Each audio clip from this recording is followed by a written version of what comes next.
easier when comparing to trans men. That's my first question. Second question is related with defense sector. The defense forces are the forces which majorly like police or specific to those. Why do these forces condemn homosexuality, and what are its effects if it doesn't condemn also? And my third question is regarding I think last year or maybe this year, Supreme Court has refrained from legalizing same-sex marriage. And in terms of South Asia, Nepal, Taiwan, and Thailand has been recently who have legalized. And hopefully, I guess India with time would legalize. I want to understand how does this right frame would justify legalizing? अगर पिछले बार भी कर सकते थे, I mean last year तो change हुआ, but why not? Why to do it in future? Why could it have them legalized the recent time also? That's my question. Occupy చేయరు. ఆ పబ్లిక్ డొమైన్ ఆక్యుపై చేయడంలో there is an everyday lecture. The cost of a life. Every day is a cost of a life. ట్రాన్స్ మహిళలు ఎంతమంది train ఎక్కుతూ అనుకుంటే accident చనిపోతారు, ట్రాన్స్ మహిళలు ఎంతమంది మోడర్లకు రేపులకు గురవుతారు అనేది మనము there are no numbers that can justify it. అంటే ఇంకొకటి గుర్తు చేసుకోవాల్సింది కూడా ఏంటి అంటే డిజబిలిటీ అనేది బాగా పెరిగింది ఈ మధ్య బాగా. సో చాలా ఎక్కువగా వచ్చిన ఏంటి అంటే ఎగ్జిబిటీ కమిటీ వల్ల డిజబిలిటీ. బాలీవుడ్ లో సినిమాలు తీస్తున్నారు, వెబ్ సిరీస్ చేస్తున్నారు, స్టాండర్డ్ కామెడీలు అవుతున్నాయి, లేకపోతే ఏదో వాట్సాప్, ఇన్స్టాగ్రామ్, సోషల్ మీడియా నడుస్తున్నాయి. డిజబిలిటీ బోర్డంత పెరిగింది, కానీ ఇది డిజబిలిటీ అనలే, ఇది ఎక్స్పోజర్. డిజబిలిటీ ఎప్పుడు మనకు వస్తుంది? వనరులు, సపోర్ట్ సిస్టమ్ అన్ని ఉన్నప్పుడు ఆ విజిబిలిటీ వల్ల ఒక ప్రయోజనం ఉంటుంది. వనరులు, సపోర్ట్ సిస్టమ్స్, హెల్ప్, స్టేట్ యొక్క అసిస్టెన్స్ ఏమీ లేనప్పుడు ఆ విజిబిలిటీ అనేది ఒక భయానకమైన హింసాత్మకమైన సమాజానికి ఎక్స్పోజర్ గానే కనిపిస్తుంది. అంటే ఇంటే ఎక్కువ హింస వస్తుంది తప్ప వేరే అవ్వదన్నమాట. అది ట్రాన్స్ మహిళల పట్ల ఎప్పటి నుంచో జరుగుతున్న విషయం.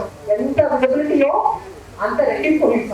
విజిబిలిటీ లేకపోవడంలో కూడా ఇంకో రకమైన హింస ట్రాన్స్ మెన్. సో అది వేరే ఆయన ఆల్టుగెదర్. కాకపోతే ఆ రెండు నడుస్తూ ఉంటారు. రెండో ప్రశ్న marriage right.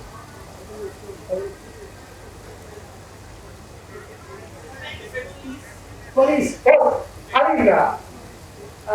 See, I think police are not just against queer people and trans people. I think they probably are more against us. And the police nu కేరళకు ట్రాన్స్ పీపుల్కు ఎక్కువ వ్యతిరేకంగా ఉండొచ్చు, కానీ కేవలం వాళ్ళకే వ్యతిరేకం కాదు, పోలీసు అందరికీ వ్యతిరేకం. ఆ పదంలో ఉంది కదా పోలీసింగ్. నా జాబ్ ఏంటి? నీకు పోలీస్ చేయడం. నువ్వు ఏం చేయాలో, ఏం చేయకూడదు, ఏ బట్ట వేసుకోవాలో, ఏ బట్ట వేసుకోకూడదు, దేశాన్ని ఎట్లా ప్రేమించాలో ప్రేమించకూడదు, రాజకీయ నాయకులను ఎట్లా గౌరవించాలో గౌరవించకూడదు, రోడ్డు ఎట్లా నడవాలో నడవకూడదు, ఇవన్నింటినీ నేను ఎప్పుడు నిన్ను బేసికల్ గా పోలీస్ చేయడమే నా పని కదా. అందుకే తెలంగాణ పోలీసు వాళ్ళ ఫ్రెండ్లీ పోలీస్ అంటే అప్పొస్తుంది నాకు నిజంగా. ఫ్రెండ్ ఏంటి, పోలీస్ ఏంటి, అది ఇది నవ్వులాగా అనుకోవాల్సింది ఒకరికన్నా. So friendly police. పోలీసింగ్ ట్రాన్స్ వ్యక్తుల పట్లనే కాదు. నేను రీసెంట్ గా కొంతమంది పోలీస్ ట్రైనింగ్ సెషన్స్ లో పాల్గొన్నా. రీసెంట్ గా తెలంగాణ ప్రభుత్వాన్ని 15,000 మంది కొత్త పోలీస్ రిక్రూట్స్ ని రిక్రూట్ చేస్తున్నారు. ఈ రిక్రూట్మెంట్ నేను ట్రైనింగ్ లోకి వెళ్ళి సెషన్స్ జెండర్, సెక్స్, సెక్షువాలిటీ గురించి ట్రైనింగ్ ఇచ్చేదానికి 3వ నెలలో ఉన్నట్టున్నా. అంటే ఫస్ట్ సెమిస్టర్ అయిపోయింది. ఆ ట్రైనింగ్ మామూలు చూస్తే ఒక్కటే అనిపించింది నాకు.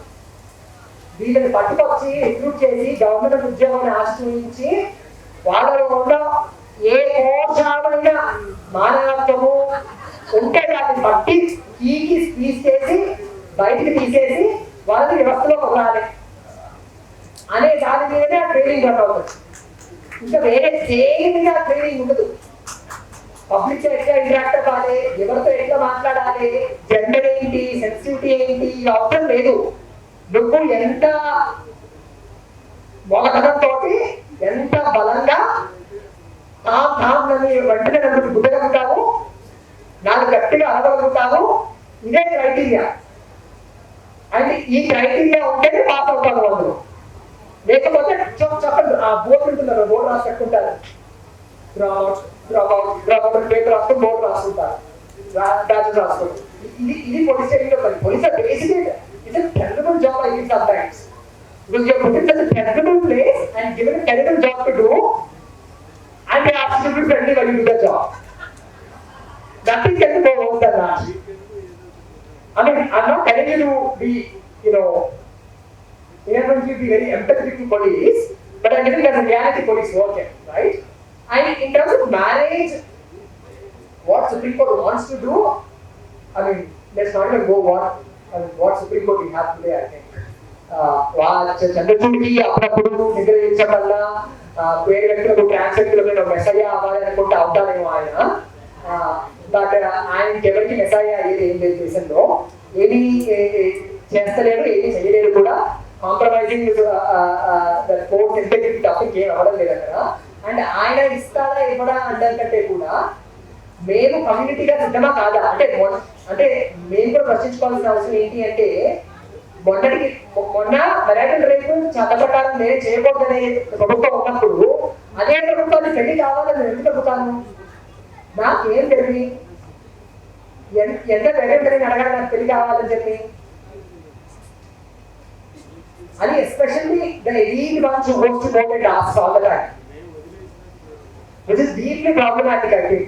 At the same time, నేను పెళ్లి అనే అవసరం కమ్యూనిటీ వాళ్ళకి లేదని అనడం లేదు. ముఖ్యంగా కోవిడ్ సమయంలో చాలా మంది కోవిడ్ వచ్చి నెగ్లెక్ట్ అయి ఉన్నప్పుడు 10-15 ఏళ్ళు పార్ట్నర్ గా ఉన్న వాళ్ళు, వాళ్ళ పార్ట్నర్ చనిపోతే అంత్యక్రియలు చేస్తారు, వాళ్ళ ఆస్తి ఎవరికిపోతుంది, రిసోర్సెస్ ఎవరికిపోతాయి, వాళ్ళ మెడికల్ డెసిషన్స్ ఎవరు తీసుకోగలుగుతారు, ఇవన్నీ కూడా పెద్ద డైలమా ఉన్న ఇష్యూస్ కదా.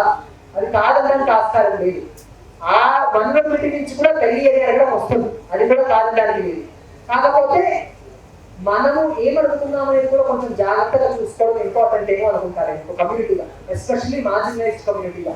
ఎందుకంటే మనం అడిగిన అన్ని వచ్చేస్తే ఒకవేళ చాలా సమస్యలు కూడా పడతారేమో.